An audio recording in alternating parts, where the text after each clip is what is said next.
فمن عفی له من اخیہ شیء فاتباع بالمعروف، جسے اس کے بھائی کی طرف سے معاف کر دیا جائے تو فاتباع بالمعروف واداء الیہ باحسان، احسان بھی رب کا ہے، رحمت بھی رب کی طرف سے اور تخفیف بھی رب کی طرف سے۔ تو اس زاویے سے جب ہم دیکھیں کہ ہمارے جو کیسز ہیں، اگر معاف کر دیں حضور کی سیرت کے اس پہلو کو اپناتے ہوئے، تو ہمارے لاکھوں جو مسائل ہیں وہ اس طریقے سے حل ہو سکتے ہیں۔ اب ہم آتے ہیں فیملی کورٹس کی طرف۔ ہماری جو طلاق کے معاملات، مارا ماری ہے، لوگ نکاح پڑھواتے ہیں اور ساتھ شرائط لکھوا دیتے ہیں کہ ناراضگی کی صورت میں اتنا دیں گے، دولہا اس کا دینے کا پابند ہوگا۔ نکاح کے وقت لوگ بہت زیادہ حق مہر لکھوا لیتے ہیں۔ کئی جو پیشہ ور لوگ ہیں بدقسمتی سے، وہ جا کر بعد میں ان شرائط میں طرح طرح کی تبدیلی کرواتے ہیں تاکہ کیسز میں وہ پھنسا دیں۔ گویا وہ لڑکی کیا دے رہے ہیں کہ پورے طریقے سے عدالتی حوالے سے اس کو کس لیتے ہیں مقدمات میں۔ اور ہمارے پڑھے لکھے یہ لوگ بیٹھے ہیں عدالتوں میں، کئی لوگ روزانہ جانے والے جانتے ہیں کہ فیملی کورٹس میں کتنے ہی مقدمات پڑے ہوئے ہیں۔ میاں کی طرف سے کیس ہے، بیوی کی طرف سے کیس ہے، بیوی کے باپ کی طرف سے کیس ہے، بیوی کے بھائی کی طرف سے کیس ہے، طلاق کا کیس ہے۔ مفتیوں کے پاس جاتے ہیں اور مفتیوں کے پاس جا کر اس کے حوث کا نشانہ بن رہے ہیں۔ مفتیوں کے پاس جا کر، سارے مفتی نہیں اللہ ماشاءاللہ، لیکن اکثر رشوت اور مفتیوں کے پاس جا کر پیسے دیتے ہیں، اپنے راز ان کے سامنے واضح کرتے ہیں، بیوی کو لے کر سامنے جاتے ہیں۔ یہ ساری ہماری جو اندر کی گھر کی باتیں ہیں، یہ بازاروں میں جاتی ہیں، کچہریوں میں جاتی ہیں، مفتیوں کے پاس جا کے کھلتی ہیں، سیاسی وڈیروں کے پاس جا کر کھلتی ہیں۔ لیکن اللہ جل وعلا الکریم نے فیملی کورٹس کے حوالے سے فیصلہ فرمایا الا ان یعفو او یعفو الذی بیدہ عقدۃ النکاح، فرمایا یا تو تم ہی عورتوں کو معاف کر دیا کرو، یا عورتوں کو ہی چاہیے کہ وہ تمہیں معاف کر دیں۔ یہ در کی جو رسوائی ہے، اس سے تمہیں نجات ملتی چلی جائے۔ چھوٹا سا ہی معاملہ ہے نا، کہ آپ ہی تھوڑا سا وسعت ظرفی کا مظاہرہ کر کے معاف کر دیں۔ الا یعفو او یعفو الذی بیدہ عقدۃ النکاح، عورتیں ہی معاف کر دیں، زیادتی ہوئی ہے تو معاملہ ختم، مرد ہی معاف کر دیں، زیادتی ہوئی ہے معاملہ ختم۔ میاں اور بیوی، آپ پہلے سیاستدان کو جا کر اپنی باتیں بتاؤ گے، پھر محلے کے کسی بڑے آج کا، تو ہمارے ماشاءاللہ سیاستدان بھی اس میں سارے لوگ ہی سیاستدان بن گئے۔ کوئی ہمیں بلائے تو صحیح فیصلے کے لیے، کوئی بی ڈی ممبر، کوئی ڈسٹرکٹ کونسلر، کوئی کیا۔ تو اپنے گھر کی باتیں لوگوں پر کیوں واضح کرتے ہو؟ اپنے راز لوگوں پر واضح کیوں کرتے ہو؟ یہ چھوٹا سا معاملہ ہے۔ آپ کے گھر میں جب کسی دوسرا کو بندہ فیصلہ کرنے کے لیے آ گیا تو گویا اس گھر میں اس مرد کی جو رٹ ہے وہ ختم ہو گئی ہے، رٹ ختم ہو گئی ہے آپ کی۔ تو آپ اپنی فیملی کے معاملات، اپنے گھر کے معاملات، اللہ کی ذات کہہ رہی ہے خود حل کرو۔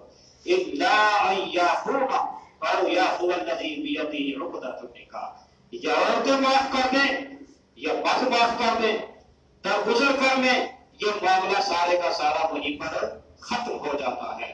اب یہ فیملی کورٹس کا معاملہ اللہ پاک نے یوں ختم فرمایا۔ اب آ جاتے ہیں جی غیرت کے معاملات۔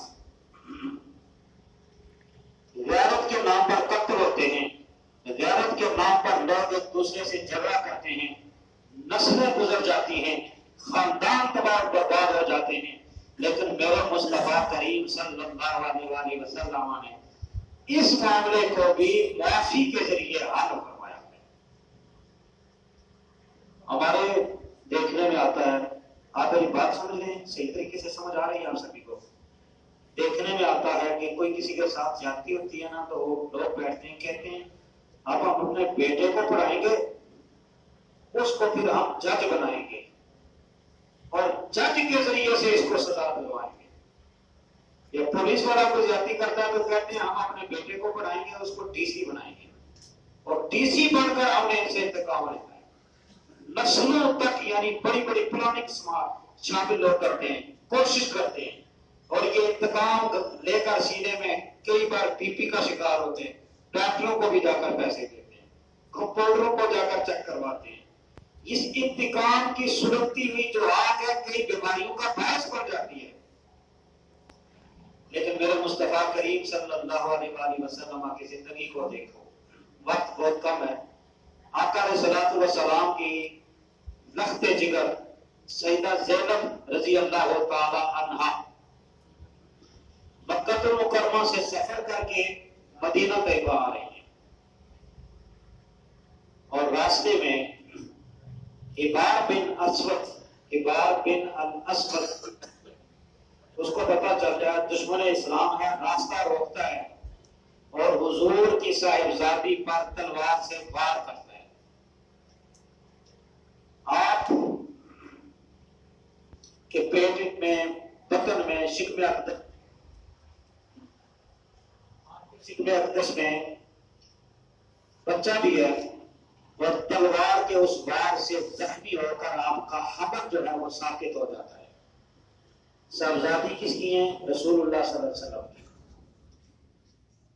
اور حضور نبی کریم صلی اللہ علیہ وآلہ وسلم کو اتنا دکھ ہوا اس بات کا، اتنا دکھ ہوا کہ راستے میں رحمت عالم کی صاحبزادی کے اوپر وار کرتا ہے دشمن، اور آپ کا بچہ، آپ کی صاحبزادی کا بچہ بھی ضائع ہو جاتا ہے، حمل ساکت ہو جاتا ہے.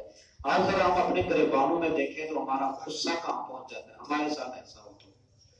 لیکن رسول پاک صلی اللہ تعالی علیہ وآلہ وسلم جب مدینہ طیبہ کی ریاست کے چیف جسٹس تھے، اور آپ صلی اللہ علیہ وسلم آرمی چیف بھی تھے دوسری طرف سے، یعنی ساری فوجیں آپ کے قبضہ اختیار میں، اور عرب کے سب سے مشہور ترین بڑے بڑے جنگجو جو تھے حضرت عمر فاروق رضی اللہ تعالیٰ عنہ، حضرت امیر حمزہ رضی اللہ، کھاڑے کے جو لوگ تھے وہ بھی آپ کے مجلس میں ہیں، اور آپ کے اشارہ آبرو کا انتظار ہے. پاور دیکھ لیں کہ چیف جسٹس ہیں، اور پاور دیکھ لیں کہ رسول پاک صلی اللہ علیہ وسلم جو سوچتے ہیں رب کائنات وہی قرآن بھی نازل کر دیتا ہے. یہ اختیار تو دیکھیں نا یار، کہ جو سوچ ہے وہ قرآن پتہ چلا جاتا ہے، اور آنکھ کا اشارہ ہلتا ہے تو عرب کے جنگجو حرکت میں آ جاتے ہیں. اس درجے کے اختیارات ہیں. اور حضور تشریف فرما دیں کہ حبار بن الاسود حضور صلی اللہ علیہ وآلہ وسلم کی عدالت میں آ کر حاضر ہوتا ہے، اور صحابہ بتاتے ہیں یا رسول اللہ یہ وہی ہے جس نے آپ کی بیٹی پر راستے میں حملہ کیا تھا.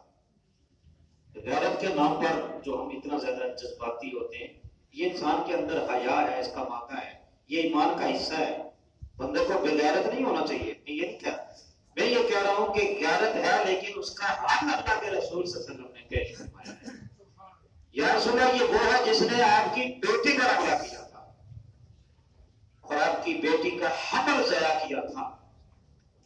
آقا علیہ الصلوۃ والسلام کی خدمت میں جب وہ پہنچ رہا ہے تو حضرت عمر فاروق رضی اللہ تعالیٰ عنہ ذرا اپنا انداز، اپنی آنکھیں پھیر رہے، گھور رہے، تو حضور صلی اللہ علیہ وآلہ وسلم نے فرمایا ٹھہرو، یہ ہماری عدالت میں